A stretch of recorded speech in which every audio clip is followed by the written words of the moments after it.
नमस्ते बच्चों। आज हम लोग संसदीय शासन प्रणाली का परिचय पढ़ेंगे। बच्चों, आज समझते हैं संसदीय प्रणाली क्या होती है।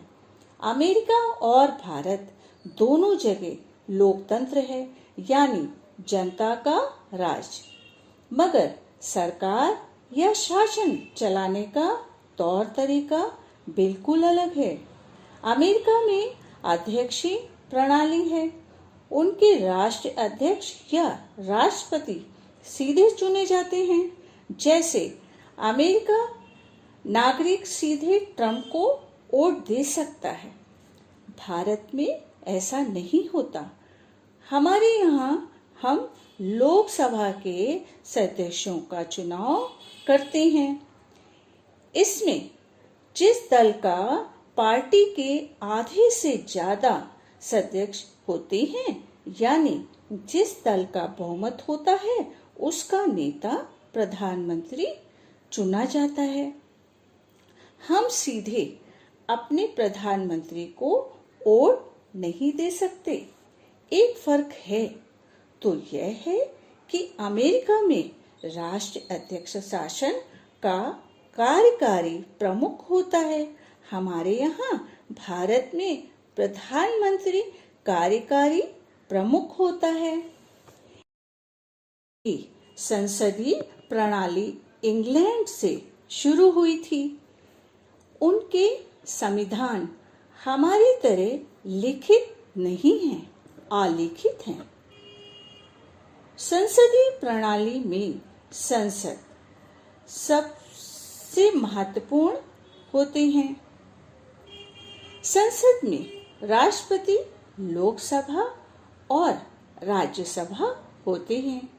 प्रधानमंत्री और मंत्रिमंडल अपने कार्यों के लिए विधानमंडल यानी संसद के प्रति उत्तरदायी होते हैं।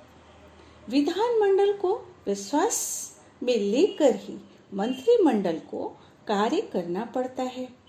किसी विभाग द्वारा लिया गया निर्णय संपूर्ण मंत्रिमंडल का निर्णय माना जाता है।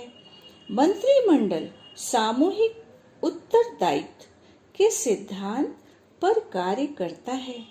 प्रधानमंत्री और उनके मंत्रिमंडल का कार्यकारी मंडल अगर संसद के अनुसार काम नहीं करता, तो संसद में अविश्वास मत लाकर इस पूरे कार्यकारी मंडल को हटाया जा सकता है।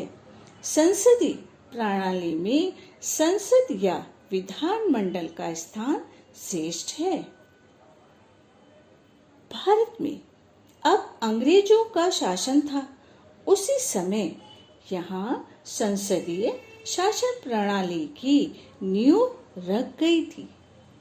भारत में अंग्रेजों ने इस प्रणाली से शासन किया। भारतीयों को इस प्रणाली का अच्छी तरह परिचय हो गया था।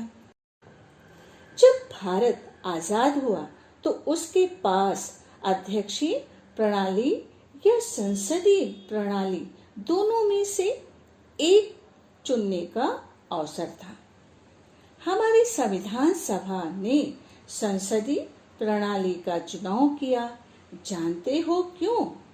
सार्वजनिक हितों की समस्याओं पर संसद में चर्चा करके निर्णय लिया जाता है। विरोधी दलों के सदस्य भी चर्चा में भाग लेते हैं। विरोधी दल नीति अथवा विधेयक के दोषों को सबके सामने प्रस्तुत कर सकते हैं। संसदीय शासन प्रणाली में चर्चा और विचार विनिमय का महत्व होने से निर्दोष और समक्ष कानून बनाए जा सकते हैं। आइए अब अमेरिका की अध्यक्षीय प्रणाली को समझते हैं। वहाँ राष्ट्र अध्यक्ष सीधे जनता द्वारा चुना जाता है। अमेरिका की सरकार या कार्यकारी मंडल विधान मंडल निर्लिप्त है, उसके प्रति उत्तरदायी नहीं है।